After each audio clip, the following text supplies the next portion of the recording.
Next article है बच्चों electric current in the conductors. ये बेहद इम्पोर्टेंट आर्टिकल है, आपको ध्यान से समझना है। इससे पहले आप एक बार कंडक्टर को समझ लीजिए। यहाँ कंडक्टर से हमारा मतलब मेटालिक कंडक्टर से है, और अभी प्रीवियस आर्टिकल्स में आपने पढ़ा है कि मेटालिक कंडक्टर के अंदर चार्ज कैरियर का काम फ्री इलेक्ट्रॉन्स करते हैं, और जो आयन्स होते हैं वो क्रिस्टल के अंदर आपस में बहुत टाइटली बाउंड होते हैं। वो एक दूसरे से दूर नहीं जा सकते, ना पास आ सकते, वो फिक्स पोजीशन उनकी होती है। उन एटम्स या आयन्स के बीच का जो फ्री स्पेस होता है, उस फ्री स्पेस में फ्री इलेक्ट्रॉन्स फ्रीली मोशन करते हैं, और वो जो फ्रीली मोशन है उस मोशन से ही करंट क्रिएट होती है। तो कंडक्टर यानी मेटालिक कंडक्टर को एक बार अच्छी तरीके से आप माइंड में समझ लीजिए और उसका इमेजिनेशन आप कर लीजिए, तब आप इस आर्टिकल में ज़्यादा मज़ा ले पाओगे, ज़्यादा एंटरटेन कर पाओगे। तो बच्चों हम सबसे पहले एक मेटालिक कंडक्टर इमेजिन कर लेते हैं। ये एक मेटालिक कंडक्टर है, और हम ये मान लेते हैं कि इसके अंदर जो आयन्स या एटम्स आपस में टाइटली बाउंड है, उनके बीच का जो फ्री स्पेस है वो ये सारा स्पेस वो फ्री स्पेस है। मतलब उस फ्री स्पेस से ही हमारा मतलब है, हमें यहाँ पर एटम्स वगैरह दिखाने की ज़रूरत नहीं है। अब ये जो कंडक्टर है, इस कंडक्टर के अंदर बहुत सारे फ्री इलेक्ट्रॉन्स हैं। मान लीजिए ये फ्री इलेक्ट्रॉन्स हैं, ये फ्री इलेक्ट्रॉन्स हैं, इस तरीके से बहुत सारे फ्री इलेक्ट्रॉन्स हैं। In absence of electric field, सबसे पहली बात, जब आपने इलेक्ट्रिक फील्ड नहीं लगाया है, in absence of electric field, आपने इलेक्ट्रिक फील्ड अप्लाई नहीं किया है, यानी E इज़ इक्वल टू 0। तो जब E इज़ इक्वल टू 0 तो इन इलेक्ट्रॉन्स पर कोई भी फोर्स काम नहीं करता है, कोई भी इलेक्ट्रिक फोर्स काम नहीं करता है। तो इसलिए इन इलेक्ट्रॉन्स की जो मोशन होती है ड्यू टू थर्मल एनर्जी, इस बात का ध्यान रखना कि इलेक्ट्रॉन मोशन करते ही क्यों हैं। इलेक्ट्रॉन मोशन करते हैं थर्मल एनर्जी के कारण, और वो थर्मल एनर्जी उनमें आती कहाँ से है? थर्मल एनर्जी उनके अंदर टेम्परेचर के कारण आती है। तो वो टेम्परेचर जितना ज़्यादा होगा थर्मल एनर्जी भी उतनी ही ज़्यादा होगी। अब मान लीजिए इस कंडक्टर का टेम्परेचर कैपिटल T है, तो इसका मतलब इसके अंदर थर्मल एनर्जी 3/2 kT है, जो हर इलेक्ट्रॉन के पास है। तो इस थर्मल एनर्जी से वेलोसिटी क्रिएट होती है, और वो वेलोसिटी ऐसी है, उस वेलोसिटी के कारण ये इलेक्ट्रॉन यहाँ चलता है ऐसे, यहाँ फिर दूसरा इलेक्ट्रॉन इसके पाथ में आ जाता है, तो कोलिजन होता है। कोलिजन होने से इस इलेक्ट्रॉन की डायरेक्शन बदल जाती है, वेलोसिटी बदल जाती है। फिर इसके बाद नेक्स्ट वाला कोलिजन यहाँ होता है, तो ये यहाँ से यहाँ चला जाता है। फिर यहाँ पर अगला कोलिजन होता है, तो वो यहाँ से फिर यहाँ दोबारा आ जाता है। इस प्रकार से इलेक्ट्रॉन्स रैंडम मोशन कर रहा है, मतलब उसकी मोशन पर कोई नियम फॉलो नहीं होता है, कोई नियम नहीं लगता है। और इस प्रकार की जो मोशन है इलेक्ट्रॉन की, इसको हम फ्लो नहीं कह सकते, डायरेक्शनल फ्लो नहीं कह सकते। इसको हम ये नहीं कह सकते कि इलेक्ट्रॉन किसी एक एंड से दूसरे एंड की तरफ फ्लो हो रहा है। These are the random motion of the electrons. अब ये मैंने एक इलेक्ट्रॉन की मोशन यहाँ पर दिखाई है। जितने इलेक्ट्रॉन्स कंडक्टर के अंदर होते हैं, सारे के सारे इलेक्ट्रॉन इसी प्रकार से मोशन करते रहते हैं, और मोशन करते हुए वे आपस में टकराते रहते हैं, आयंस के साथ टकराते रहते हैं, और हर एक टक्कर, हर एक कोलिजन में उनकी स्पीड बदल जाती है, उनकी डायरेक्शन बदल जाती है, बट किसी भी डायरेक्शन में उसका नेट फ्लो नहीं होता है। तो अगर नेट फ्लो नहीं होता है तो इट मीन्स इनकी जो एवरेज वेलोसिटी होगी वो हमेशा 0 होती है। तो एक इम्पॉर्टेंट पॉइंट यहाँ से ये क्रिएट हो सकता है, the average thermal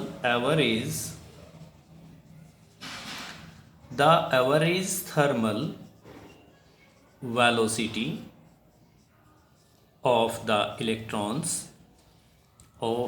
electrons is 0, यानी जो एवरेज थर्मल वेलोसिटी है वो 0। इसको हम मैथमेटिकली इस प्रकार से कह सकते हैं, u1 plus u2 plus u3 dash dash dash dash un and divided by n, it is the average thermal velocity. अब बच्चों इसी कंडक्टर पर अगर हम इलेक्ट्रिक फील्ड लगा देते हैं तो तब क्या होगा, उसको समझने के लिए हम अलग तरीके से सोचेंगे। इलेक्ट्रिक फील्ड लगाने से पहले हम दो और कॉन्सेप्ट्स पर बात कर लेते हैं। जैसे मैंने बताया कि इलेक्ट्रॉन्स आपस में कोलिजन करते रहते हैं, आपस में टकराते रहते हैं। तो यहाँ से यहाँ तक जब इलेक्ट्रॉन फर्स्ट कोलिजन करता है, मान लीजिए इसमें कवर की गई डिस्टेंस λ1 है, दूसरे वाले कोलिजन में कवर की गई डिस्टेंस λ2 है, तीसरे वाले कोलिजन में कवर की गई डिस्टेंस λ3 है, और इस प्रकार से nth कोलिजन के लिए कवर की गई डिस्टेंस λn है। तो यहाँ हम एवरेज डिस्टेंस निकाल लेते हैं। द एवरेज डिस्टेंस, साथ साथ मैं लिखूंगा भी और आप समझ लेना, the average distance between two successive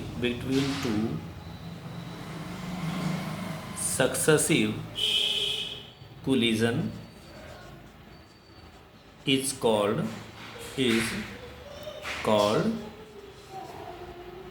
mean free path। Mean मतलब आपने एवरेज लिया है, फ्री पाथ मतलब कोलिजन के बीच का जो पाथ है। और मीन फ्री पाथ का फॉर्मूला आप इस तरीके से लिख सकते हैं, इट इज़ λ1 प्लस λ2 प्लस λ3 और अब से डायरेक्शन भी ना लें, और अप टू λn और divided by n। It is the formula for mean free path. तीसरी बात यहाँ आती है बच्चों कि जब इलेक्ट्रॉन्स कोलिजन करते हैं तो एक कोलिजन से अगले कोलिजन तक इलेक्ट्रॉन को कुछ टाइम लगता है। जैसे मैंने अभी आपको बताया कि एक कोलिजन से दूसरे कोलिजन के बीच कवर की गई डिस्टेंस λ1 है, तो इस λ1 डिस्टेंस को u1 वेलोसिटी से कवर करने में कुछ टाइम भी लगा होगा। इसी तरीके से सभी कोलिजन का जो टाइम होता है उन सब टाइम का एवरेज हम निकालते हैं, तो that average is called relaxation time. तो मैं यहाँ पर रिलैक्सेशन टाइम की भी डेफिनेशन लिख देता हूँ। The average time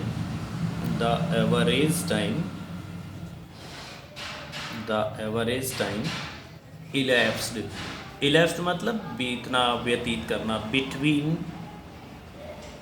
the two successive collision,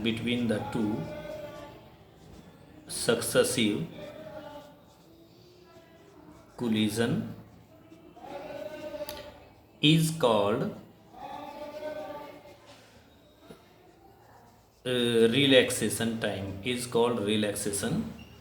time। और ये जो रिलैक्सेशन टाइम है बच्चों, इसको टॉ से रिप्रेजेंट करते हैं।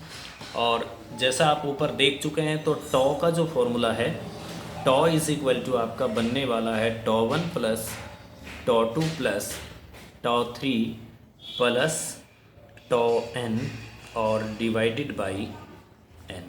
ये आपका रिलैक्सेशन टाइम है।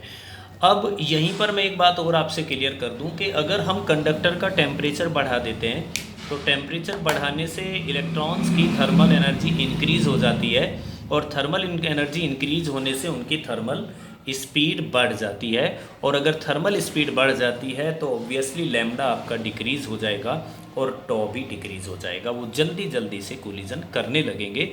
तो ये बात ध्यान रखना है कि as the temperature of the conductor increased, the thermal velocity increased, lambda decreased and tau is also decreased. अब हम एक दूसरी कंडीशन पर विचार करते हैं। आपके पास कंडक्टर वही है जो ऊपर था, बिल्कुल सेम वही कंडक्टर है, लेकिन अब आपने इस कंडक्टर के दोनों एंड्स पर यानी इस कंडक्टर के बीच एक इलेक्ट्रिक फील्ड अप्लाई कर दिया है जिसकी डायरेक्शन ये है। It is the direction of electric field. और ऐसा कैसे हो सकता है? आप कंडक्टर के इस एंड को पॉजिटिव टर्मिनल और इस एंड को बैटरी के नेगेटिव टर्मिनल से कनेक्ट कर दीजिए, तो दोनों एंड्स के बीच एक पोटेंशियल डिफरेंस क्रिएट हो जाएगा, और ये जो पोटेंशियल डिफरेंस है इसके कारण यहाँ पर एक इलेक्ट्रिक फील्ड क्रिएट हो जाएगा, और इस इलेक्ट्रिक फील्ड की डायरेक्शन पॉजिटिव टर्मिनल से नेगेटिव टर्मिनल की तरफ होगी। और ये इलेक्ट्रिक फील्ड कंडक्टर के अंदर एग्जिस्ट करता है, उसकी लेंथ के पैरेलल, लेंथ के अलोंग, इस तरीके से either this side to this और this to this depends on the polarity of the conductor. ये पोलैरिटी पे डिपेंड करता है। पर अब यहाँ पर जो ये इलेक्ट्रिक फील्ड आ गया है, इसने क्या क्रिएट कर दिया है? इसने जितने भी इलेक्ट्रॉन्स इसके अंदर थे, अब उन इलेक्ट्रॉन्स पर एक फोर्स अप्लाई कर दिया है और वो फोर्स इस तरफ लगता है जिसको हम कहते हैं इलेक्ट्रोस्टैटिक फोर्स, और इसकी वैल्यू होती है small E into capital E. तो ये जो फोर्स इस डायरेक्शन में अप्लाई हो रहा है,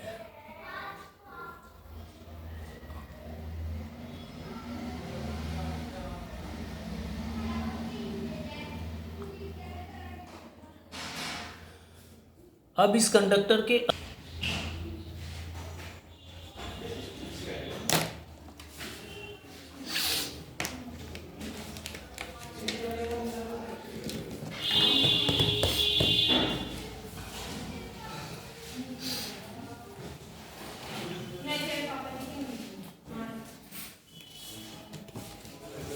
एक बोतल पानी ला दे।